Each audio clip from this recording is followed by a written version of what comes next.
Okay, we're going to do sections 2 and 3 today of this.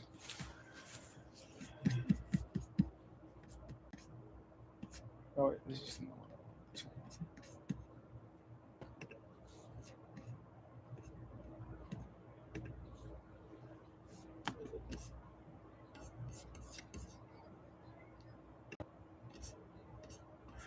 okay, here we go.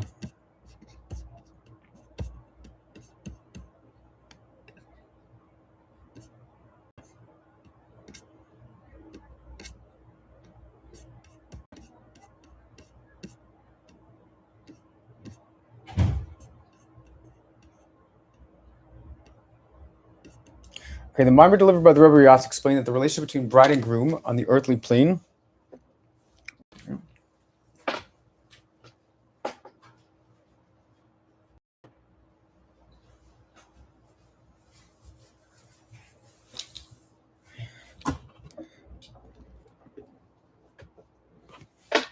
Okay, the mimer delivered by the Rebbe Yas explains that the relationship between a bride and a groom on the earthly plane serves as an analogy reflecting the relationship between the Jewish people and Hashem. Right? The groom is Hashem, and the Jewish people are a bride. In the spiritual realms, what was the wedding? The wedding was the giving of the Torah. In the spiritual realms, the analog is the relationship between Zer Anpin and the Kabbalistic term, which is the Kabbalistic term for the 6 emotive attributes in the highest world of Atzilus, and Malchus, the sphere of sovereignty, which is associated with femininity and the recipient. The phrase "Come, my beloved, to greet the bride" reflects a transmission of influence, hashpa, from the groom Zer Anpin to Malchus, the bride. The pattern by which influence is conveyed is the first. There's hashpa chitzonius, right? There's a generalized, externalized, too great to be internalized transmission of influence, which is only an encompassing light. Afterwards, it's followed by hashpa panemius, inner influence, right? It's like when you first shoot baskets, when you play basketball, you're going to be wildly off, right?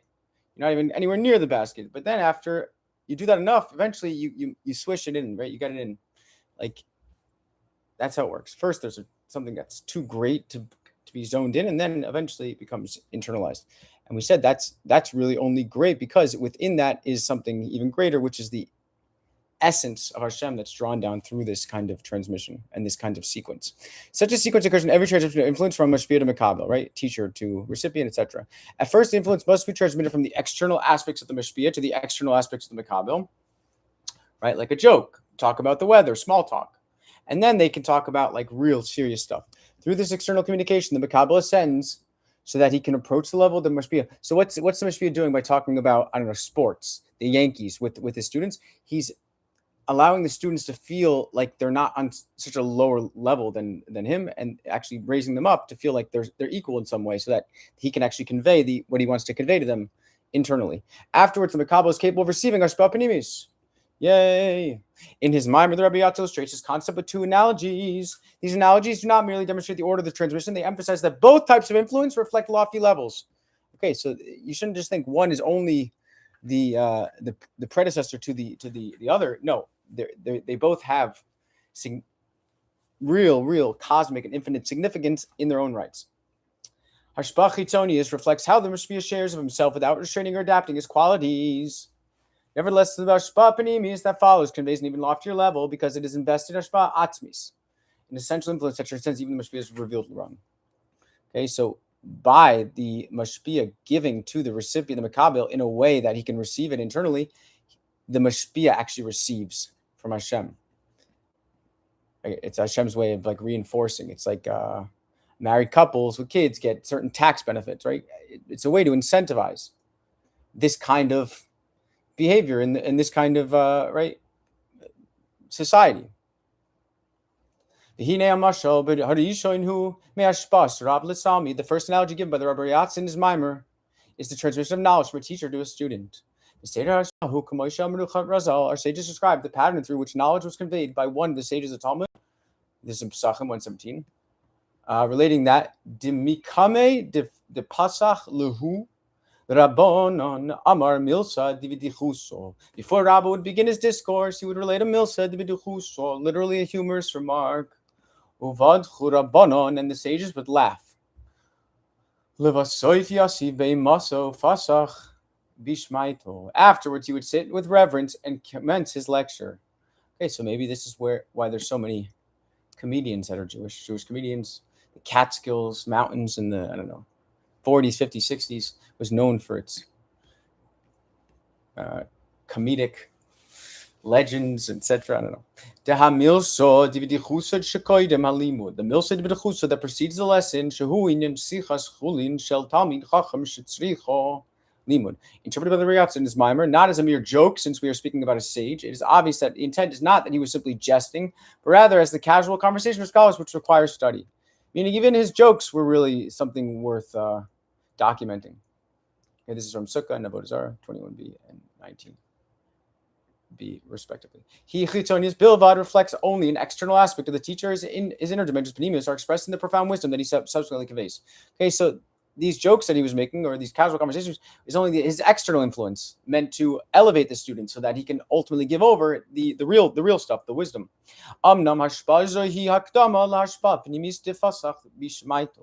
Nevertheless, this hashpah chitonius is an introduction to the hashpah panemius that conveys when he begins the lesson. For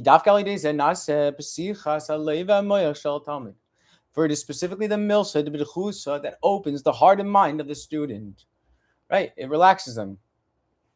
Like a cocktail before dinner, right? Or dim lighting. What does it do? It's meant to open up the way for there to be some kind of significant transmission, sensitizing him and making him receptive to the teacher's instruction. Making him a vessel fit to receive the hashpah panemius. Students' exposure to the milsa de b'dechusa, right? That was the joke or the humorous remark, which, as will soon be explained, reflects a higher dimension of the teacher's personality, causes them to be overawed and sit before him bittul. Right? Oh, this guy doesn't just know his topic; he knows things outside of his realm. Wow! This enables them to become fit mediums to grasp the lessons that he then conveys to them, and more importantly, to internalize the hashpah speech implanted within the hashpah panemius. Yeah, I'm thinking.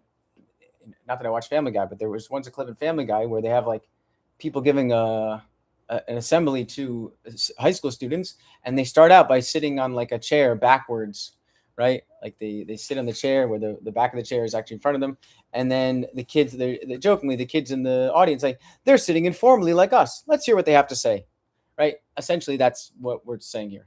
The mimer explains not only that the milsa de b'dechusa develops a bridge of communication between the mashpia and the makabel, but also how the bridge is created by revealing a lofty dimension within the mashpia that sensitizes the makabel toward him and makes the makabel desire to receive his influence. Now I'm thinking I should really just find that video if I'm going to bring it up.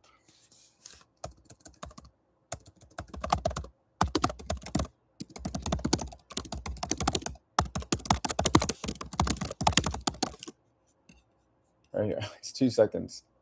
Wow. Okay.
Okay, so there you go. There you have it.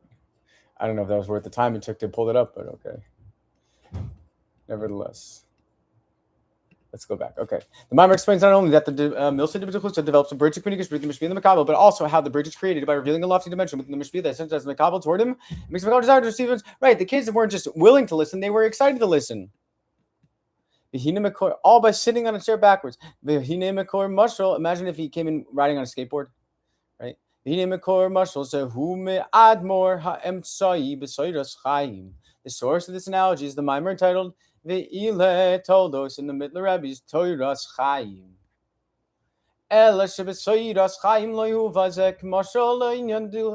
Lecha Dodi. However, in the source, this analogy of a teacher beginning his lesson with a milza de bekusa, not cited in connection with the concept of Lecha Dodi. Uvedibor hamaskil smuchim la'ad prat. Amar she'amar kavoid kedushas admor meharashab mohoirashab nishmaso eden biyom huladato. Chaf Mar Cheshvan Ha'achron Ba'almadin. The Maimer entitled Samuchim Le'ad 5680, delivered by the Rebbe Shab on his last birthday, the 20th of Mar Cheshvan, celebrated in this world. Mikasha B'derech Efshar, the Efshar Shazeh Inyan Chulan Ha'inyan de Milsa de Viduchusa Le'inyan de Lecha Dodi states that it is possible to connect, to quote the Rebbe Shab, possibly this is the concept, the analogy of a Milsa de Viduchusa with the concept of Lecha Dodi. Uvidibor Hamaska Lecha Dodi. Hishmid kavoy kedushas moiri v'chami admor tevas v'efshar v'choy them v'fashtos. In the Maimer of my revered father-in-law, the Rebbe Yatz entitled Lecha Dodi, he omitted the disclaimer, possibly, and stated the concept of relationship with the two as an accepted conclusion. Okay, so let's just note. There's a well-known story concerning a Maimer that the Rebbe Rashab delivered in Yechidus to his son, my revered father-in-law, the Rebbe Yatz. In the Maimer, the Rebbe Rashab mentions a concept, the analogy of the potential for artistic expression as a possible explanation.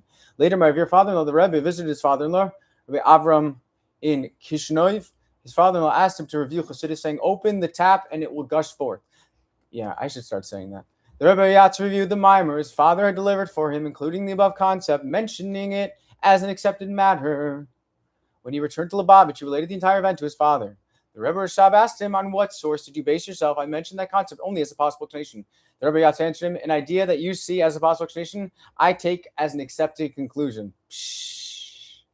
Brother, that relates that he was the initial hashpa is only something external, superficial, right? Yet the students take it very seriously. That's kind of embedded in this. Okay, fine. Afterwards, in the above mentioned Maimer, in Torah Chaim, in the middle of Rabbi okay, but Torah Chaim Shom the Shorish Inyan Haschoik Hu Mitainuk Hapashut Shabilti Murkav Klo. The laughter is rooted in the soul's potential for simple, uncompounded pleasure. Right? If you remember the Maimer for Ani Dodi Li 5726, right, of the Rebbe, where he explains this, that the fact that when you greet the king in the field, he receives everyone pleasantly, and then he shows a smiling countenance. A smiling countenance alludes to this idea of uncompounded pleasure, because when you laugh, when you smile, you laugh, you're actually revealing your essence. Chassidus identifies tainug, pleasure, with the very core of the soul, right? Ultimately, this sits on top of the hierarchy. I don't know what Maslow's hierarchy is, but in the Hasidic hierarchy, it's tainug, it's pleasure. That's ultimately why anyone does anything ever. And if you want to say avoidance of pain, that's also a type of pleasure. What is the source for this association? The soul's other powers, emotion, intellect, and even will, express the soul's energy as it extends itself outward and interacts with other people, situations, and concepts, right? We don't think about that. When we act, we're actually stretching the soul into the world. When we speak, we're stretching the soul into another's mind, right? Into another's heart. When we think, we're stretching the soul into our brain. By contrast, when the soul feels pleasure, it is turning inward and establishing contact with its core. Right? So any kind of expression is going to be the opposite. It's going to be an exertion. The object that brings the soul pleasure is merely a catalyst that awakens the soul and enables the soul to more fully sense its own self. Right? So really, what's pleasure? Pleasure is really just connecting to who you really are, at your essence. Within the general definition, between tainug and murkav, which is once you understand that, you're not really going to want to be running on right across the world so much, unless there's some kind of significance for doing so. But because you realize that the place you really want to be is within yourself, and no matter how far you travel, you're not going to get there, right? More so than just being with yourself. Combative pleasure and tainug ability, murkav, simple pleasure. Whenever a person derives pleasure from a particular object or activity, it brings him into contact with his soul, right? It's a catalyst that allows him to connect to his soul, right? Like people say, I need to, smoke a cigarette to relax. Really, what they want is relaxation. The cigarette is a catalyst to the relaxation. So they think. The song Piece of Art or activity strikes a chord within him. It takes him beyond his everyday here and now and enables him to sense inner energies, which often lie latent within his consciousness. Right? It opens him up to himself, ironically enough. However, since it is the object or activity that awakens the connection with the soul, the object or activity diverts a certain dimension of the awareness from the soul as it is in its essence. Right? You have to pay the piper. Meaning a certain amount of the pleasure that you could be experiencing from your soul is being relegated or consumed by the object that's used as the catalyst. This is the meaning of the term compounded pleasure. There is an awareness of something else aside from the soul. With regard to simple pleasure, by contrast, all that is felt is the soul. Yeah. The extent to which the soul's pleasure is compounded depends on the nature of the catalyst for the pleasure. Take, for example, the pleasure that it comes from a song. A deep and thoughtful song elicits an entirely different degree of pleasure than a light and happy song. The content and intensity of the deeper song add additional elements aside from the inherent pleasure the soul experiences from it. Yeah. The more substantial the catalyst, the greater the diversion from the focus on the soul's essence. Right? Because you're going to attribute the pleasure to the thing and not the soul, not your soul's essence, which is really the source of the pleasure. Right? This is what Tony Robbins says. All emotions are created by ourselves. We just have to give ourselves a reason, right? We make up rules. Oh, I can't feel this until I accomplish this. Why do we do this? I don't know. This is a long discussion. But ultimately, everything we experience is not from something outside of us. It's ultimately from something inside of us. In humor, a milsa d'b'chlusa, the object that produces the laughter, is not substantial. And that is precisely its advantage. It enables the soul to tap into the dimensions of simple pleasure. Yeah, it's a vehicle. Right? It's like if you're flying, speaking of traveling, if you're flying to somewhere, you don't consider the monorail a part of the flight, right? And yet sometimes you go on a monorail. So there's multiple means of transportation. The monorail is a means to get you to your flight, but the main thing was the monorail, right? You're not going to say we took a monorail to, Bermuda. Similar concepts apply in regard to the interpretation of Milson d'b'chlusa as casual conversation. On one hand, a scholar's casual conversation reflects a far less developed level than his logical presentation of an idea, right? Because that's his forte, is a scholar. For when presenting an idea, he focuses his intellectual powers. However, precisely the fact when speaking casually he does not focus reflects the positive dimension of such conversation. For such talk can give him expression to his inner self. Meaning because he's not so focused on the idea, he can let himself be loose a little bit. And then therefore he can actually let his essence seep through or sneak itself out. This Chassidus, Sefer Mamar in 5700, interprets the phrase in the Haggadah, the wise son, what does he say? As the wise son, what he is, he says. The way he talks expresses who he really is, right? Totally transparent, which is sometimes good, sometimes not good. Today we might call this autistic, which I often say autistic is just a synonym for Jewish. The simple pleasure finds expression in laughter. By the way, autistic, neurodivergent is just another way to say you have a significant affinity and respect for the truth. The simple pleasure finds expression in laughter over social norms, perhaps. The simple pleasure finds expression in laughter when a person laughs. He's uncontrolled. He loses consciousness of himself. I wish that happened when I laughed. Can you imagine? And by doing so, he taps into the essence of a soul that is also unbounded. We understand from the above that the source of the milsa d'b'chlusa, the level of simple pleasure, is loftier than the intellectual concepts transmitted afterwards. Interesting. Why? For the pleasure derived from intellect is compounded. Right. It's dependent on the idea itself, which is something out there, as opposed to just letting loose, feeling comfortable, whatever, getting your attention through just like whatever, talk about whatever, not talk about the idea. That's something that's uncompounded pleasure. The pleasure there is just you experiencing your soul, you opening up, not you constricting yourself so that you can focus on an idea. It is not the soul in its simple state, but how the soul functions together with the power of intellect. Nevertheless, the pleasure expressed through laughter is only external. It does not tell us anything about who the person is. And it is through the inner transmission of influence from a spirit of Makabo that a much loftier level is reached. As highlighted in section 1, the Hashpah Chitonis is truly lofty, and yet there is an advantage to Hashpah Panimis. The explanation of the matter is as follows: Devasainug ha-pashu gufa yesh shtei dargos. There are two levels of simple, uncompounded pleasure. Tainik ha-pashut amurgash. One that is felt by the external dimensions of our beings. The pleasure that emanates from within wells over to the point where it is expressed outwardly. To give an example, when the ark was brought to Jerusalem, King David was not merely inwardly joyful. His happiness was so great that he was leaping and dancing. Right? He was overflowing with exuberance which expressed itself in his limbs with all his might.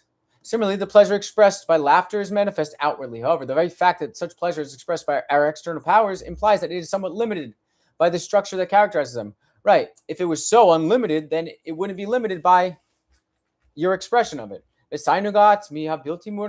one that is the essential aspect of pleasure that transcends feeling. It is specifically through Hashpah Panimis influence that is internalized, that can in turn be internalized by the student. Right. Ultimately, it's only the internal influence that follows this external influence that the student can actually become affected in a real way. That one attains the level of essential pleasure that transcends feeling. Pleasure is a feeling. Pleasure that transcends feeling implies that the person becomes so totally absorbed in the inner experience of the soul that he has no way of expressing those feelings outwardly. Meaning you become initiated with your inner self to such a degree that it can find expression outwardly. It's too great of an experience. This essential pleasure also transcends the understanding of the Mishpia, for it taps into the essence of his soul. Wow. Therefore, sages state, from my students I have received more than from all the others. Right, because of this transmission, this inner transmission, there's an essence that's revealed. Meaning, the student rises to the level of the teacher. The teacher reduces whatever he wants to convey to the level of the student. As a result of that mindful deliverance and reception, there's a level of atzmis that's revealed, the essence of the soul. That's what they have in common ultimately. And that's revealed, and that no person can deliberately give to you. That has to come about through this process.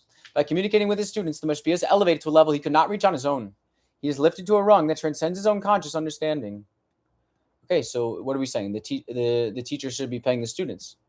Summary: the first analogy is that the transmission of knowledge from a teacher to a student.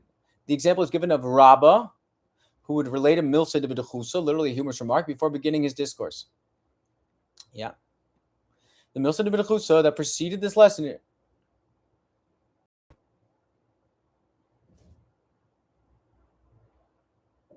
The milsa de b'dechusa that preceded the lesson reflects only an external aspect of the teacher. His inner dimension, panemius, are expressed in the profound wisdom that he subsequently conveys. Nevertheless, the Hashpah Chitzonius serves as an introduction to the Hashpah Panemius by opening the heart and mind of the student. Right, he's sitting informally like us. Let's hear what he has to say. For the milsa de b'dechusa reveals a lofty dimension within the mashpia that sensitizes the makabel toward him and makes the makabel desire to receive of his influence. Yeah. Yeah. Hey, this guy's talking with a Jersey accent. I'm much more inclined to up to him and hear what he has to say, right? Same idea here. Ultimately, but until he says something of significance, there hasn't been this internal, but the external allows for there to be an internal. The connection between the milsa de b'dechusa and the lofty level of the mashpia can be explained as follows: laughter is rooted in the soul's potential for simple, uncompounded pleasure. Thus, it transcends the intellectual concepts transmitted afterwards. Yes, right. The laughter is what opens them up, and that's the soul itself. And it transcends whatever the finite concept that's going to be given over afterwards. Nevertheless, the pleasure expressed through laughter is external, but it's only the external level of this soul's inner, right? The soul's essence. Nevertheless, the pleasure expressed through laughter is an external, and it's through the inner transmission of influence from mashpia to makabel that much loftier levels reach. Right. So there's an advantage and a disadvantage to both. Yes, laughter initially reveals the essence, but the laughter also is finite and limited in its expression. But it's only through the giving over of the finite concept from the teacher to the student that there's a level of essence, soul that's experienced that can't even be expressed outwardly. It's so profound, so deep, so uncompounded. And that's only through the second stage of the inner transmission. Okay. Let's see. Gimel. Umashal. Let's see what time it is. 4:24. Okay. Umashal hashne habez hu mi bein unique. The katan shaviv roitzel hishtai sheha. Imoy panim el panim. The second analogy given in the Rabbi Yatz Maimer is that of a small child with whom his father wants to delight, sharing a face-to-face interaction with him. The haretinu kukatan, since the child is small, the father must first lower his hands to lift up the child, hopefully bending with his knees and not with his back, Lehishta imoy bekeruv panim upanim, in order to delight with him, enjoying the closest they share face to face. So the father's willing to lower himself in order to pick up the child so that they can have a face-to-face discussion. Dehagbahas hatino kurak inyon chitzoini, lifting up the child is but an external expression of closeness. Right? Anybody can lift up the child, not just the father. It's an external level of closeness, right? Behurak hakdama lahakeruv panimi shalachrezeh hashashuyim, and only serves as a preliminary step to the inner closeness, the delightful interaction that follows, right? Whatever it is, peekaboo, I don't know, speaking in a funny voice, etc., etc. The source of this analogy is a statement of the Maggid Medrash in Or Torah. Okay, based on the verse from Hosea 11:3, I sent a leader to Ephraim; he took them on his arm. Bisham yeshna hoisafa shaloi ne'etka v'hamaymar. In the source, there's an added concept which is not cited in the Maimar of the Rebbe Yatz. Okay. Similarly, the analogy of the father lifting up his child is cited in Likutei Torah B'Midbar, page 80, and the Maimar titled Semuchim le'ahad, and the concept that the child plays with his father's beard is not mentioned. Shekatan mishta'asheya b'zakan shaloi ha'av. The Maggid adds that the son plays with his father's beard. In Kabbalah, the beard often serves as an analogy for the 13 attributes of mercy. It is possible to say that this analogy alludes to the concept that the encompassing light, that the encompassing light that is drawn down before and in preparation for the transmission of Hashpah Panimis, inward influence, transcends all the limitations of the chain-like order of the spiritual worlds. Right? It's literally out of the worlds. The Maimar is thus emphasizing that the second analogy given by the Rebbe Yatz, like the first, also points to the lofty quality communicated through the Hashpah Chitzonius. Yeah. It's like mitzvah over Torah learning. Mitzvahs have a higher source than Torah because mitzvahs are too transcendent to be internalized, whereas Torah can be internalized. The terms external and internal are relative. An influence that is internal on one level can be external when compared to a deeper level of closeness. In general, the delight shared by a parent with a child reflects inner closeness, right? As explained in the previous Maimar we learned. Nevertheless, when compared to the Hashpah Panimis that a father conveys to his son through studying with him and the like, that delight also can be considered as mere external closeness. With this comment, the Rebbe emphasizing that in spiritual terms, the beard refers to the 13 features of the beard. The 13 types of mercy which transcend the established patterns that define Seder Shtalshlus, the chain-like structures that characterize the spiritual cosmos. Okay, so the beard associated with 13 features, 13 attributes of mercy, which transcends. Number 13 is higher than the ordered progression of chain-like descent in the spiritual cosmos. And 13 is a number that unifies, right? Because 13 is echad. The gematria of the word echad, 1 is 13, right? And 13 is when a person, a Jewish male, becomes a full individual, right? He's no longer dependent on his father in terms of being responsible for his actions. Nevertheless, they do have some connection to the chain-like structure. As reflected in the verse, remember your mercies and kindness, for they have existed for all time. For all time. The Hebrew word me'olam, translated as for all time, can also mean from the world. Even God's infinite mercies are related to the world. Right, because why are they being drawn down? They're being drawn down to rectify something in the world. Or they're elicited by something in the world. Hence, the Hebrew word midos is used to describe them. The word relates to the term medida, meaning measure. Right? Like mida is the gematria 49, which is the natural limit, 7. And then each 7 has 7, so 49. That's a measure, something measured. Thus, on one level, these 13 attributes represent an inner dimension of godliness that transcends the chain-like structures that characterize the spiritual cosmos. On a deeper level, however, these attributes are still considered an external dimension of godliness, because at least to some degree they relate to the world, a level of existence that appears to be outside of him. Right? Also, the association between the beard and the encompassing light of Soviv can also be understood in the context of the well-known concept of hairs, that they enable only a ray of the person's life force to pass through. Only a ray. Chassidus in Likutei Torah, Vayikra, page 32, Lev, explains that the fact that the hairs grow indicates that a certain degree of life energy reaches them, right? Or else they wouldn't grow. Nevertheless, the fact that they can be cut off without the person suffering any pain reflects that this life energy is merely peripheral. Right? It's a very weak type of life energy. Thus, the life force within the hair is much less than that which is found in the bodily organs as a whole. Right? It's much easier to cut hair than it is to cut off an organ or a finger, etc. For this reason, hair can be cut from the bodily without experiencing pain. Similarly, in the context of the mimer, the hairs of the father's beard represent an external dimension in Ashpa Chitzonis. Nevertheless, despite the lofty level conveyed through the Ashpa Chitzonis, through the inner transmission of influence which follows the Ashpa Panemius, even though on a revealed level it is lower than the encompassing light, the very essence which is far above the encompassing light is drawn down.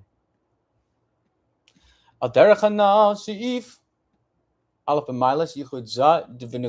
resembles the concept explained in section 1 that there's an advantage to the union of Zer Ampin and Malchus, which is an inner bond, over the union of the supernal father and the supernal mother, the spheres of Chachma and Bina. Okay, what's that? As explained in some in many places. Chacham and Bina are intellectual attributes and thus are on a loftier plane than the emotive attributes of Zer Ampin and Malchus. Nevertheless, it is the union of Zer Ampin and Malchus that enables Hashpa Atzmis. Right. It's only the union of these lower two levels that ultimately elicits from beyond even the mother and father, the higher two. Okay? So that's like the lower you are, the greater leverage and potential you have to draw down from a higher place. Okay? The transmission of essential influence that transcends all revealed levels. Okay. So we'll stop here for diligence and we'll stop for today. The second analogy given by the Rebbe Yatz, the previous Rebbe Maimer, is that the small child with whom his father wants to delight, sharing face-to-face interaction with him.